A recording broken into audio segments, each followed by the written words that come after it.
pushing Kero. I mean, already target towards those mid laners. We've seen them both have impactful performances here at the play-in stage so far. Let's see what they've got else cooking for us. The Wukong going to be taken away from Odi. Makes a lot of sense. Well, we see the Sejuani removed from the side of Carioca. It's going to be the Skarner. It does make a lot of sense, of course, given how strong it is in the current meta. When we look at Pain Gaming, a lot of the strong AD carries, Jinx, Jin up and available, but Chitan, 5 different AD carries across 5 games. He's going to be a hard player to ban out. So Renekton is instead going to be the removal. When we kind of look at what play-ins has shown us, so far the priority has just been taking away some of the comfort picks that we've been seeing R7 leverage. So how will R7 respond? I think Aurora would be a good ban here. Instead, the Orianna taken away. So a couple of mid lane bans, a couple of jungle bans, and that Renekton as well. Such an easy, blind pick top. Aurora first pick is a possibility here for Pain Gaming. Could also look towards the Ashe, which has been banned against R7 a lot of the time. See what direction they head in. So many potentials, so many strong first picks as a possibility. It's going to be the Jax blind, all right, for Wiser. Up towards the top side of the map. Summit, you have to imagine he has an answer to this. So far, all of the champions that he's showcased at the play-in stage with things like the Nart and the Cassante, with both Renekton and Jax being taken away from him, I don't think would be the best possible matchup, but we'll have to wait and see. Instead, you could just look to lock in your jungle here. Maybe instead prioritize something like the Jarvan we've seen come through. Cassante actually going to be the direction. I typically like the Jax into this matchup. There's always the possibility of it being flexed, but I do think that's unlikely. With the Cassante now locked in, do they want to try and grab jungle? Do they want to grab something like the Ashe for themselves that you already mentioned, Medic? We haven't seen it so far from Seiya so far. It has been banned against Pain Gaming in 80% of their against, I've got this the wrong way around. Rainbow Seven haven't had banned against them at all, so I was looking at what Rainbow Seven were banning, and they banned away the Ashe in 40% of the games. Instead, the Poppy locked in. Cassante likely going towards top, can of course still be flexed to mid, although we don't really see that much anymore. Poppy, jungle, or support. Lucian looks like where Chitan wants to go. We have seen some power from Lucians so far here at Worlds. Question is, will they pair it up alongside the Nami if they do lock that in? Poppy, the flexibility that you have already, getting a lot of value playing into both a Lucian and a Jax. You have to imagine that Nami's going to come alongside it, and there it is. We've been seeing this a little bit so far at Worlds. And R7 looking to round things out with what I believe to be the strongest mid laner on the current patch. Syndra going to be the lock-in, and now they can remove some of the potential answers. Akali, you can take that away from Credo. As well, like, so far we haven't seen things like the Echo or the Fizz come through. We did see it many years ago. I believe it was Worlds 2018 when we saw a bit. Yeah, a long time ago. We saw a lot in play-ins a couple of Worlds ago as well, in Jungle, but then it kind of fell out as soon as we got into the main stage. In the main stage, because, you know, Knight used to be an Echo one-trick. So I'm hoping, but we'll have to wait and see. Is the Sejuani now banned away from Carioca? The Nautilus going to be taken away as well. Makes a lot of sense. Pain Gaming can limit a lot of those engaged supports. Rel may very well be on the docket next, alongside the Leona. Both viable options, but when you look at what lines is prioritized, I imagine the Rel is what we're going to see come through. Yeah, Rel makes a lot of sense as a ban here from Pain Gaming alongside the Nautilus, of course. I wonder where Rainbow Seven will go with their bot lane. You can look for something aggressive. We've already seen Seo play the Lucian, play the Draven at Worlds so far, but do you really want to be trying to match head-to-head against a Lucian Nami? There's the option as well to go scaling and just get out of that lane. Lane swap early, get level 3 on your support and your AD carry. Kalista, the second ban, remove some of that engage potential. The range with the Fate's Call at level 6 for the Kalista, very powerful. It looks like that Seo doesn't play Jin, who I was expecting to come through here. I think it was a very safe blind. But remember that this Poppy is a flex. We don't know just yet whether it's going into the jungle or into the support position. The Xayah Poppy is an interesting bot lane for sure. It's a way to get pooped on, man. Into Lucian Nami, you are not going to have a fun time at all. No Jin games at all for Seo this year, so obviously something he hasn't been too comfortable on, at least in 2014. Pain Gaming looking towards their mid and their jungle. Ari picked, And as an Ari aficionado, I'm sure you can break down this matchup for us It's when we not get good. into the game. No? I mean, I'm honestly surprised that so many Aris are kind of getting away with the matchup. I feel like it can be so oppressive from a good Syndra player. But once you get level 6, you have a lot of potential gank setup. So we need to see a strong jungler to pair alongside it. When we look at PN Gaming's composition, they don't really have a lot of engaged tools, so they've decided we want to round things out with the Maokai. We want to have that large AoE, good objective control, good setup. And as we turn our attention back to R7, it looks like that Poppy is going into the support position. I really think they should consider keeping it in jungle. And then picking something like the Rel. I would prefer the Rel. I think it would give them a lot more team fighting. There's the Rakan. Yeah. Now Lions, this man is very familiar with Rakan. When you kind of look at his all-time, he has a lot of experience in the champion. Yes, his third most played. Yeah, and it's something that I think gives them a lot of comfort, and that's ideally what you need coming into this first game. In this best of 3, figuring out the playstyle of your opponent. In terms of early game options, I love the potential setup that R7 have through their mids. I think it's going to be, especially when level 6 comes down, look at all the dashes that they have. Ari, Lucian, Jax, Poppy, going to be getting a lot of value as we get into the mid game once those ultimates start to come through. And I think this bot lane is a very easy lane to play through for R7. When you have the Rakan Zaya setup, a lot of skirmishing power that you're likely going to struggle at the very early levels thanks to the added damage that Lucian's going to get from the Nami. But with the scaling side lane threats and potential side lane options, PN Gaming, perhaps they don't look to try and 5v5 in the late game. Perhaps they instead try to leverage those side lanes. But knowing how these teams play, it's going to be fighting. It's going to be fighting. It's going to be fighting. I would actually, looking at it more, I'd love a lane swap coming out from R7. I think the ability to put the Lucian Nami not in a position where they can't 2v2 in the bot lane early game, the ability to put the Jax behind early game as well underneath that tower. Cassante survives so much better when he is forced behind than the Jax does later on. For now, though, both these teams having a moment before they are in front of the world's eyes. For the LLA, as a region, they have never made it to World Swiss stage or to the main stage of Worlds. They've been close a few times in the past. For the CB LOL, it has been a long, long wait. 8 years since INTZ made it to the stage, and as a region, they were explosive when they first joined. Kaboom became a moniker for destroying an upper-level team, for destroying a major region. And now we see both these teams face up on the Rift. It looks like it's going to be normal lanes from both the teams. The Zaya Rakan from Seo and Leon's down towards that bottom side, just covering the blue. Keeping an eye on early vision being invested from both sides. In terms of the runes, nothing too crazy. And Minions have spawned. it looks like that there's just a bit of a battle for that early ward onto the Raptor camp. They're gonna drop that one down. And Nami not gonna be able to clear that one out. So in terms of the standard line of scrimmage, nothing too chaotic. I really feel like that's the only moment of silence we're going to get throughout this entire game, Betty. I was surprised yesterday with how patient PN Gaming were playing. The early games were just kind of steady, slow. Like they didn't actually get drawn into the bloodshed. And I don't want to set expectations that it's going to be chaotic right from the start. I feel like when we enter the mid-game and when these teams need to start competing a lot more around leveraging their side lane push into moving into jungle, setting up their vision, that's where the teams have a tendency to just, why don't we just go in and fight? And they love fighting over their objectives. They love kind of getting into the thick of things and trying to brawl. Speaking of, already you're seeing the strength of this Lucian Nami, having additional sustain thanks to the Nami, on top of the fact that you just have so much extra trading power. Rakan really just not providing much level 1. Yeah, the Gleaming Quill is nice when your opponents don't have sustain, because you can Gleaming Quill, you can use that Q, you can heal up, you can take those trades with the Guardian as well, but Kuri on the Nami's like, cool, anything you can do, I can do better. I'm just gonna use that ebb and flow, heal us both up, give the Lucian extra damage by using that as well. We see Kaney winning that mid lane matchup, as you kind of predicted him to, Vedi. Ari not the easiest to play into the Syndra, but we have been seeing it go okay on occasion.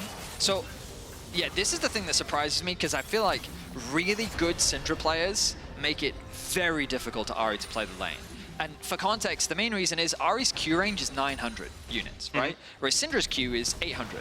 The problem is that when Ari uses her Q, it kind of very briefly makes her stationary. Yeah, it's a self-stun. Right? Yeah, and it's very easy for Syndra to punish that with her Q or with her stun or with her W, right? But also... Oh, good route. Ignite going down as well onto Cheetan.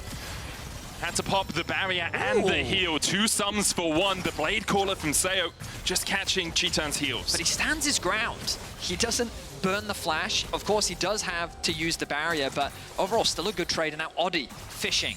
Started with a clear up towards the top side, moving towards bot, now in a good position to cover. But the Maokai, you imagine, going to be doing the same thing. Carioca hovering off in the distance. TP going to be invested mid from Jinquedo already. But everyone's out of pots, everyone's out, except for Curry, who's full health, happy as can be.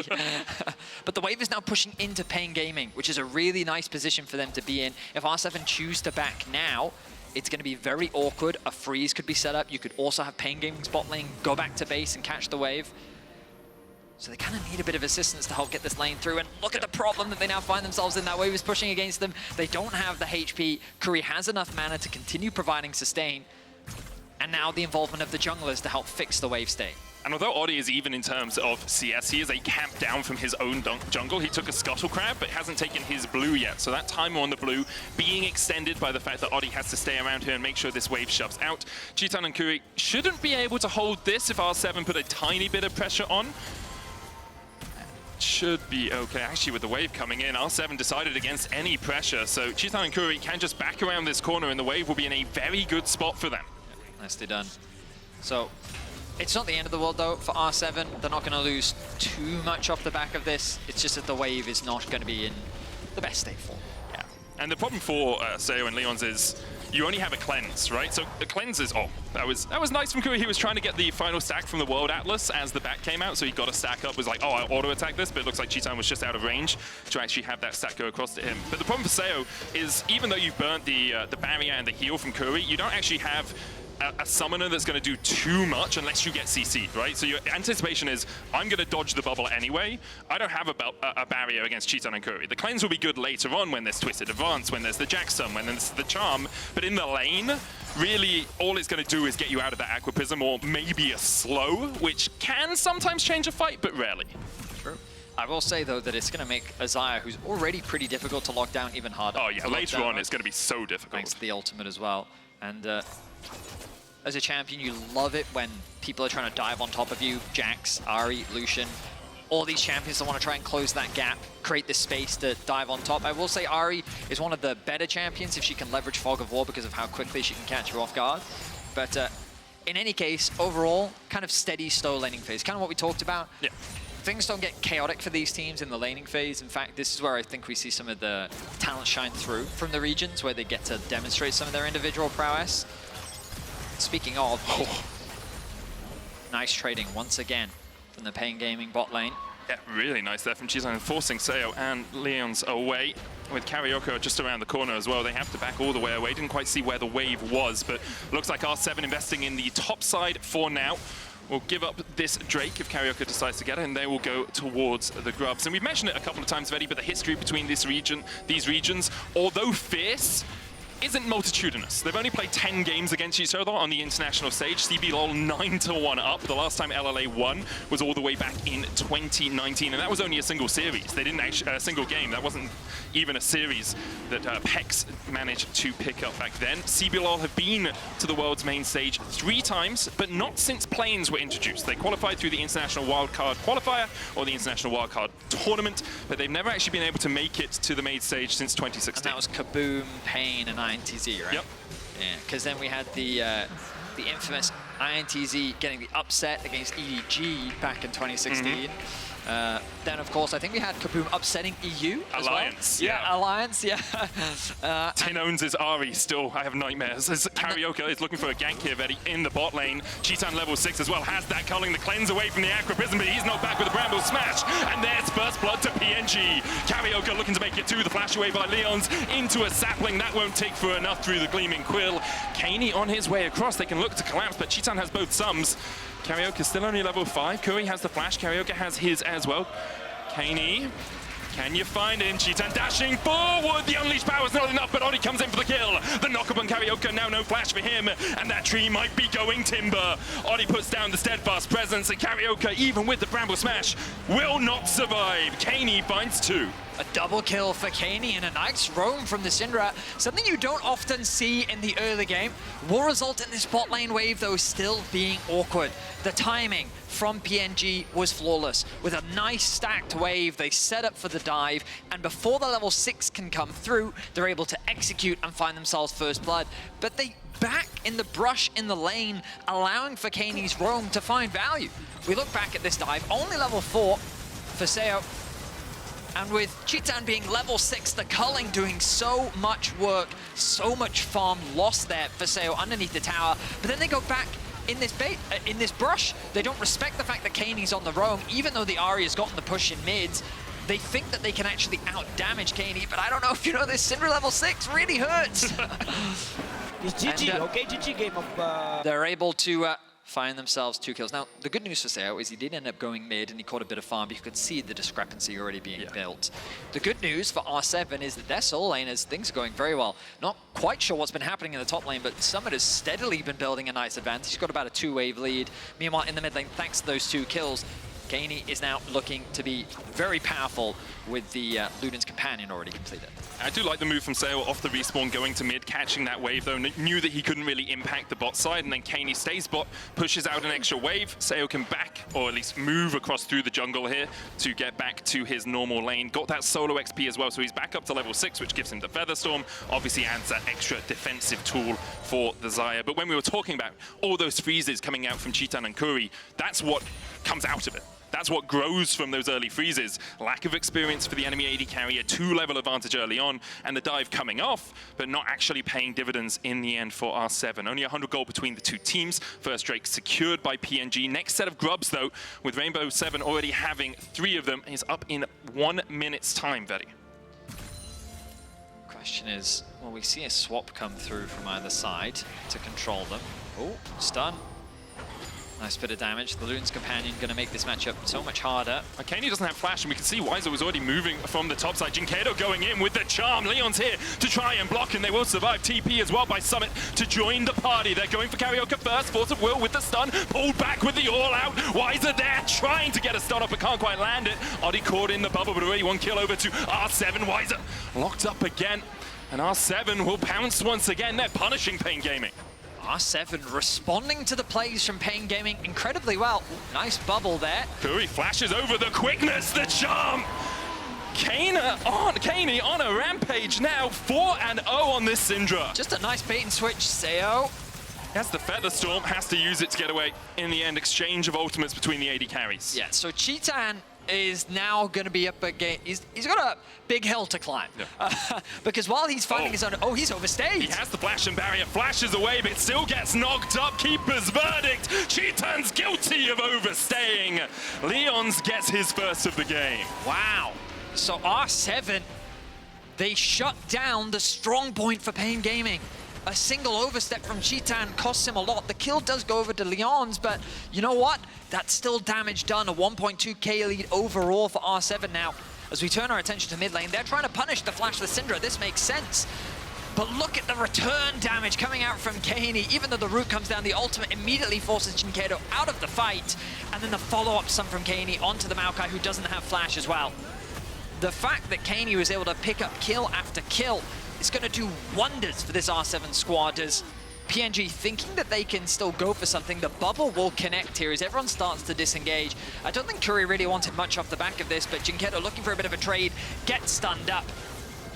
Leon's then gets to level 6, has the ultimate available, and then the follow-up through means that another kill goes over to the Syndra. 4-0-0 now. Merc Tread secured. I like the choice of boots when you're going up against the Maokai, the Nami, and the Ahri as well. Also, you're so accelerated, do you really need to go Sork Boots, right? Do you need that little bit of extra greed when you already have a Luden's Companion complete and only a lost chapter and a little book for Jinkedo? Pain Gaming were able to pick up 3 grubs as R7 were resetting after those mid lane plays. We can see them starting up the Drake again. Jinkedo is pushing out bot. It looks like Seo is going to be the one to answer that. Can R7 get control over the river? At the moment, it's Karaoke with the first move in here. Kane cleared out the mid lane and now is coming across to secure this blue. Summit continues to find advantages in the top lane 1v1, leveraging his experience to just become a powerhouse frontliner that's going to be difficult to deal with as the game continues. Now, if you're paying gaming, you need to be thinking, okay, right, obviously the Syndra's very strong, but trying to force her onto a side lane would be your best case scenario because she doesn't have the mobility and the safety that a side laner does, as Karaoke sets his sights on top lane. Counter-Strike comes out. Summit does have the all-out, has the flash as well. Karaoke goes in with the twisted advance, and Summit's now trying to fight a 1v3 all-outs. But even through the Nature's Grasp, the charm connects. Jinkedo on the board for Pain Gaming.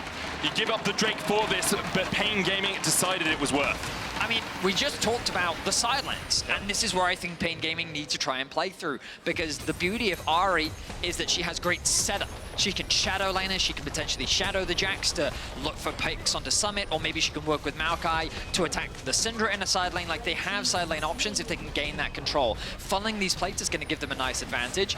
Wait. Kane is coming in here all on his lonesome. The charm immediately connects. The counter-strike, twisted advance forward. Good scatter the weak. Karaoke tanking the tower. Unleashed power will not be enough to bring down the tree. Summit TP'd in as well to bolster the defenses of this tier 1. The best thing about this whole sequence for R7 is that Seo was basically left untouched in the bot lane, able to secure as many plates as he could, able to get a lot of solo experience, while Cheetan was pushing in the mid lane and all this action was happening on the top side. Of course, the downside is you committed now both of your TPs, as Wiser was able to go back to base, secure the Drilling Force, and now he's TP'd towards the bot side of the map. We find ourselves 1-to-1 in Drakes. The Krubs are now even. The neutral objectives are pretty much spread evenly across the board, and even though Pain Gaming have kind of been falling short in the mid and the top side of the map, the gold's still not something so significant that they can't turn this game around. Yeah, 1,000 gold, the majority of it sitting on Kaney in the mid lane. He's going to try and answer Visor down towards this bottom side, and he'll be able to do it. Oddie coming across as well just to make sure that Kaney was at no risk of being dived. We'll clear out some of this vision as well. The Rift Hold is available for either team, but really you're looking at a pick before it, and Karaoke is looking at that pick in the top lane. Remember, Summit does still have the flash, will dash away from Jinkedo. The safety of the Pathmaker there shown by Summit. I think it's wise putting... he's going back in. Jinkedo's going in as well with the Spirit Rush. Karaoke coming across. There's a twisted advance into the charm, into the knockback with the Bramble Smasher. Meanwhile, on the bot lane, R7 should be taking this tower. Nature's Grasp coming out. Pathmaker still rooted. The culling not enough quite yet. Cheetan gets a lock-in and he gets the kill to boot. A tower for tower exchange, but a kill alongside it for Pain. A nice punish, and you called it, Medic. Summit just oversteps. He walks up for a trade that he shouldn't have tried to go for. Again, though, you see these cross maps coming through from R7 because Pain is kind of overstacking on one side of the map, allowing for R7 to at least exchange turrets elsewhere. But I like the fact that Pain Gaming are committing to this tier 2 in the top lane. They'll spread the gold evenly, but now R7 is looking for a collapse. And Leon's is going to get slowed by the sapling and by that Bramble Smash. Celestial opposition taken off him, and because of that, Karaoke guarding well his mid and his bot lane. In the end, it was 2 towers for 2, a kill as well to Pain. The gold still about 1,000 between the two teams, but because Pain Gaming were delayed on their reset, R7 get the time to set up around the Rift Herald. Karaoke could look for this. I'm not sure you really want to play into this, though. You don't have your ultimates, and you don't really have a way in. Oh, okay. A second I thought he was just going to blast Cone over. Sapling coming down. Karaoke maybe just looking for the smite bite here, and he gets it! The keeper's verdict too late. Oddie found wanting, and now they just give them the Herald's Eye as well. Couldn't defend, of course, because the Leons had just backed away. Cheetan dashing across the wall to put more pain into the back of Oddie. Oddie didn't have smite. Well, that's probably why he didn't win the smite fight, Betty. So Karaoke can just walk up, steal that one away, and says, thanks for the leash, buddy. I appreciate your time. Nice root comes out from Seo. It's the culling response to force him back. No objective available on the map right now, but this Herald is going to be crucial to helping Pain unlock that mid-tier 1. Summit's got a flank position here. Kuri, you got flash, you got heal. Summit can try and lock you up with the all-out. There's the flash, quickness coming out from Leon's. A great Bramble Smash alongside the tidal wave will stop Leon's in his tracks. A little bit of an overstep by Curry. Has to burn both his summoners and 2 ultimates to escape, but it was well played to navigate his way out of that situation. Keep your eyes on the mini-map, Medic. Oh, that's a flash? Jinkado spirit rushed away as well. Flash for an ultimate exchange. The charm onto Oddie now. Seo looking for a reset. Curry taking a chunk. Nature's Grasp coming out, but that's just going to be dodged away by everyone. Oddie able to escape with the root being eaten earlier on. And importantly, Pain Gaming secure the Razor Beaks, Benny. That's what the fight was for, obviously. Pain Gaming get them. I mean, this was the chaos we were expecting. Yes, it was. It started because Summit had been able to find a flank onto Curry, which I think in and of itself, good opportunity to go for a play. But then it ends up resulting in Pain saying, you know what, we can convert this into a play of our own. In fact, our observers are saying, no, it starts even earlier than that. Because remember, the Herald gets yoinked away, no smite available for Oddie. Means that the ultimate from Oddie wasn't used fast enough. And then what's crazy is no one ends up actually dying in that exchange. The Raptors do end up going down, but ultimately, a lot of summoners used. Dragon now in 10 seconds time. I thought that bot tower was going to fall in the exchange because Wiser was just left completely uncontested, but Summit was able to make it there in time. And now the Storm Surge completed for Kaney. And the Lightning Jewel. Like, Kaney is so damn strong right now. Basically an item ahead of Jinkado. The second Drake of the game on the menu for R7. Pain You Gaming. ever What's up? gone up against a baseball machine? No. Well, imagine one. Yes. Just ramped up to 100s. Okay. That's going to be Kaney when she ults. Yeah, I can see that. I can see that. Syndra is going to do mega damage as the Herald gets dropped in mid. They're looking for the fight. Karaoke going in for the engage here. Goes in with a twisted advance, but the unleashed power into his back will allow him. Oh, he's now going to step away. The Rift Herald going to take this tower in mid lane as well. Karaoke able to escape. Scatter the Weak finds him. And in the end, he falls. Summit trying to dash in here. Dodges the bubble, dodges the charm.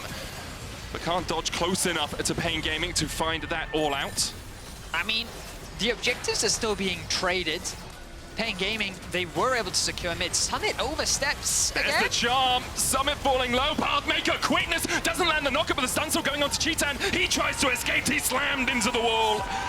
And Cheetan pays for dashing forward, looking for the fight. Well, it definitely was an overstep from Summit, but the rest of R7 were ready to capitalize and support their top laner. A really nice engage from Leon's results in Cheetan losing his life. 1-3-1 now on the Lucian. A great start, still very strong with the second item being completed, but he's the player that they can't afford to have caught, and with no summoners, that's only going to get easier for R7. The risk for Pain Gaming now is like, how do you get onto Kaney? How do you get past the Scatter of the Weak? How do you get past the Force of Will? He's 5-0. Really, it's Jinkado finding a good Spirit Rush Charm, or Karaoke going in, or Wiser flashing with a good counter-strike, because you don't really have superb long-range engage tools that can't be mitigated by someone like Summit just standing in front of the Nature's Grasp. Well, I think the bigger thing is the Poppy, right? Like, how do you get through the Poppy? The ultimate, the steadfast presence. There's so much utility provided by this champion to just offer peel for Kaney. So I think it's going to be difficult. Pain Gaming top position is very much about dive, and you know, we've talked about this on the LEC before, but Maokai is a pseudo-engage, right? You provide a lot of zone control, and the Maokai ultimate can be an engage, but it's not a reliable way to start a fight just because it's kind of, you just stand behind one person. There are things you can do. Summit himself could tank it. Like, there are options to mitigate it. So Pain Gaming have to have good vision control. This is why we talked about them needing to play through these side lanes, gain control over a space, create these pockets of darkness where they can look for picks, create numbers advantage, and then give the space for Cheetan to really unleash on the Lucian. See how well Pain Gaming can navigate the next few moments. 2.5 minutes on the next Drake. You can see Karaoke once again. He's done this flank like 3 times this game. Keeper's Verdict comes out, knocks him away, and even though the Nature's Grasp hits, Oddie should be fine. I like the fact that Oddie is just covering for Kaney. It just makes a lot of sense, you know? Make sure that your strong side is safe, secure, protected. The Void Staff going to be very... It's going to be completed soon. That's what I wanted to say. And for the moment, it's R7 on the front foot, taking control of this jungle. Obviously not much left here because it's already been taken out by Pain Gaming. We saw them securing their blue a couple of moments ago. 2 minutes on the next Drake. Looks like a Baron setup currently. Summit doesn't have TP though, so you can see he's starting to wander his way up from the bot lane after shoving that in to make sure that R7 do have a possibility to react if Pain Gaming look for an engage. Time being, Pain Gaming are just doing their best to get what gold they can, knowing that there are no objectives on the map to play for right now. Farming is your best bet. Kaney needs to be very careful up on the top side of the map, knowing that without the support of VOD, who is now there, recalling with him, there should be the Void Staff secured. A 600 gold bounty sitting on Kaney as well, with Oddie now completing the Abyssal Mask too. Yeah, they are so strong right now. 2 items on Seo. Kaney now at 3, 2 items on Oddie with that Abyssal Mask, as you say. Pain Gaming playing catch-up with Jinkado only just getting over to 2 items himself. But it seems like we've fallen into a little bit of a lull in this game, Betty. Is this okay for R7? Are they fine saying, okay, we can wait for the next Drake, which is what they're now starting to play around. We can slowly push our advantage without being too explosive, or should they be looking for something a little bit more explosive at the moment? I mean, I think because R7 has a stronger teamfight comp, that, yeah, they're fine. You could argue that Pain Gaming just have more damage threats, given that they do have the Jax in the top lane. He's probably the champion you're most concerned about if you're R7, just because his ability to find flanks, his access to the backline isn't as limited, I would say. But again, like, it really all comes down to how Oddie plays the fights. Yeah. If Oddie wants to, he can stop anyone getting onto Kaney. So as the next objective spawns, the thing I'm concerned about for Pain is the fact that they're going to want to fight. And the setup is crucial, and you can see Kaney is, it's scary to face check, man. Syndra is strong, especially around towers, because if you overstep, she can stun you, kill you. Walking into Fog of War, stun you, kill you. Yeah. And hell, you overstep in the mid lane, she'll stun you and kill you. She's really good at doing that. And you see Cheetan just trying to put some damage back. Leon's looking for that flank position. Jinkado might go for the charm. Grand entrance. It's a grand exit for Leon's, but again, it's just the poke, right, from Kaney. He's already at 100 splinters, stacking up on that Syndra, has all of that increased damage in his kit, and the Drake has been begun by R7. Leon's and Summit holding alongside this control ward. Nature's Grass coming out. Oddie tanks it. Kaney gets rooted as well, and the flank position is on here for Visor. The charm onto Oddie as well. He flashes away and brings Karaoke into the middle of his team. Visor finds one. They're going to engage. Kaney flashing forward. The unleashed powers enough, but Jinkado still on the chase. The charm eaten by Leon's is beautiful. He saves his mid laner's life, and now Summit has time in the midst of 4 members of Pain Gaming. Seo begins to open up. Karaoke going for that backline again. Kaney falling low, but the scatter the weak is sublime. R7, that was on a knife edge. That was a game of inches. And credit to Leon's and credit to R7 for winning out the fight. A chaotic start to the fight as Oddie drops so quickly. R7, it felt like that they didn't know how they wanted to play it. Kaney was so far forward that Pain Gaming saw a great opportunity to start a fight. But now with the Baron on the cards, no smite available, but with so many members of Pain out of commission, this should be an easy secure for R7.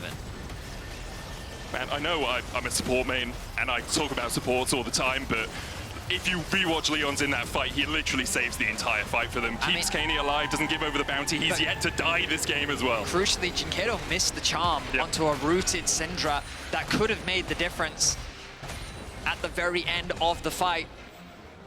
When we get the replay, keep your eyes on how this fight started. So look at the position of Kaney here. Like, they're doing their best to protect him, but Leon's is very far on the bank. Then the ultimate misses from Oddie. He then gives access for Karaoke into the fight. And then Kaney makes a smart choice, flashing over the wall, committing onto executing. And then the nice dash there to tank the charm from Leon's as the second half of the fight is happening on the other side. Summit dives into 4 members. But look at this play from Karaoke. Flash in, gets the knockback, and this charm misses. It doesn't connect, which means that the stun is able to come through, connects onto 2 members. And even if they do get that kill onto Kaney, does it suddenly turn the fight? I'm not that optimistic, but a huge shutdown could have made a massive difference. It definitely would have. We see Pain Gaming able to pick up the Drake off the back of this, but it's only because they've let their base lie in tatters. The tier 2 falling in the top lane. R7 now with a 5,000 gold lead off this Red Bull Baron power play. They've already picked up 2.6k, and that's only going to extend further above 3k now. The inhibitor falling. And R7 still have 2 minutes. They're going to take the mid-tier 2 as well. They can move over. There's a cannon minion here. Visor trying to get whatever gold he can get back on the rest of the map. The Pathmaker there to dodge the quickness coming in. And Cheetan overstepping just a little bit. He flashes away. The Cullen goes the wrong way, but he's able to survive for a second before Oddie and co dive in for another. Rainbow 7, 5 alive, pushing in. Visor has to base. He's going to finish it before they get to his Nexus towers, but will he be able to defend them? A TP coming in, and Jikado going down. The Storm Surge rips through him. Rainbow 7 double cannons and an Nexus tower already fallen. R7 looking for more. They need to get the waves in. Can Pain Gaming defend? The Liga Latin America have woken up today and they've come to party. They've come to play. The pullback with the all-out Visor trying to dodge away, but he's dodging away from his Nexus, which is open for R7, who are 1 game away from Swiss. They will change the narrative. They will change the story of history. Their second ever win against the CBLOL today, and in convincing fashion. 28-minute win, 14-4. Kaney and Leons, the powerhouse playmakers of this game 1. They were. We'll be back with what is